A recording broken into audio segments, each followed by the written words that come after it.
تو جیسے مہتاب بھائی نے بات کی ہے نا کہ وہ اپنی روٹی لگانے والی بات، تو جب تحریکیں چلتی ہیں تو ہر کوئی اپنی روٹی لگانے کی کوشش کرتا ہے، اور اس معاملے میں یعنی وہ ساری باتیں مہتاب بھائی کی بالکل، یعنی وہ ان کو میں سیکنڈ کرتے ہوئے اگلی بات یہ کہتا ہوں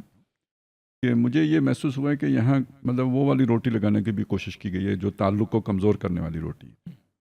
اور وہ تحریک کے جو اصل جو تھے نا چلانے والے محرکین، ان کی طرف سے نہیں تھی، لیکن بعد میں ایسے لوگ ضرور اس میں گھسے ہیں کہ جنہوں نے اس کو وہ رخ دینے کی کوشش کی ہے، اور جس طرح حالات و واقعات پیش آئے ہیں تو اس میں انتظامیہ میں بھی کوئی گروپ ایسا ضرور تھا کہ جو وہ رخ دینا چاہتا تھا، میں دونوں طرف کی بات کر رہا ہوں ایون ہاں، اور مطلب وہ جس طرح رینجرز کی ڈپلائمنٹ ہوئی ہے اور جس طرح کا مطلب وہ مسائل ہوئے ہیں، تو وہ کوئی چلیں کم سے کم آپ یہ کہیں اگر سازش نہیں بھی تھی تو کوئی اچھی حکمت عملی نہیں تھی، اس کو اوائڈ بھی کیا جا سکتا تھا، اس صورتحال کو بچا بھی جا سکتا تھا، وہ غلط وقت پر وہ ہوا ہے سارا کچھ، مذاکرات ہو چکے تھے، مطالبے منظور ہو چکے تھے، تو ان چیزوں کی ان کی طرف سے بھی ہوا کہ انہیں اسمبلی کی طرف اب جانے کی کیا ضرورت تھی، اور ادھر سے بھی ہوا جو جس طرح رینجرز کی ڈپلائمنٹ ہوئی، واللہ عالم۔ تو مطلب میرا یہ خیال ہے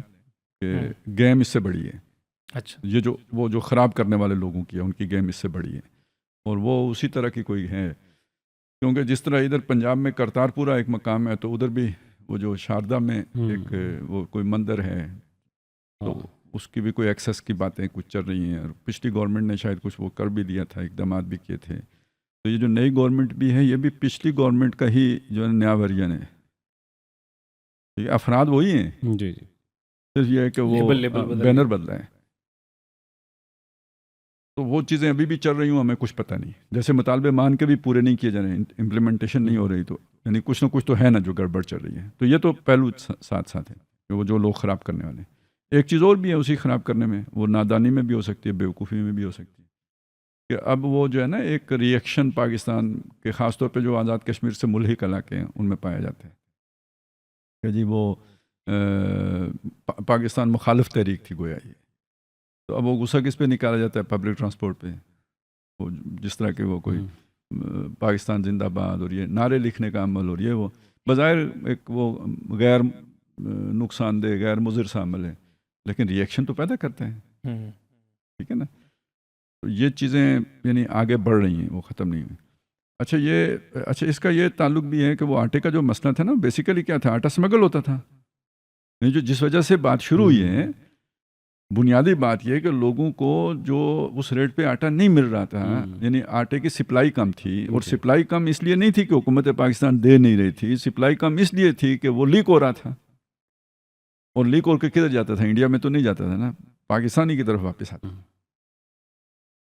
سمجھ رہے ہیں بات کو؟ ٹھیک ہے، ادھر سستا ہے ادھر مہنگا ہے، تو وہ لوگ ادھر سے لا کے ادھر بیچتے تھے، نفع تو عوام تک نہیں پہنچے گا، وہ دکاندار کو زیادہ نفع مل جائے گا، لیکن وہ جو ادھر مقامی لوگ ہیں ان کو نہیں ملے گا آٹا، تو وہ پھر کیا کریں گے؟ یعنی یہ مسائل تھے، جینین تھے، یعنی وہ راشن ڈپو والے کہتے تھے کہ جائیں کچھ چاول لے کے گزارا کریں نا، بس یہی ہے، ایک تھیلی ہے لے جائیں، یہ 20 کلو والی تھیلی ہے، مہینہ گزارا کریں، یہ جو بھی ہے، تو باقی وہ بیچتے تھے۔ تو پہلے جو جہاں سے شروع ہوا تھا نا، وہ جو اسمگلنگ کے 2 ٹرک انہوں نے نکالے تھے، وہ لوگوں نے رستے میں پکڑے تھے، براولا کوٹ میں، یہاں سے بات شروع ہوئی تھی۔ خیر،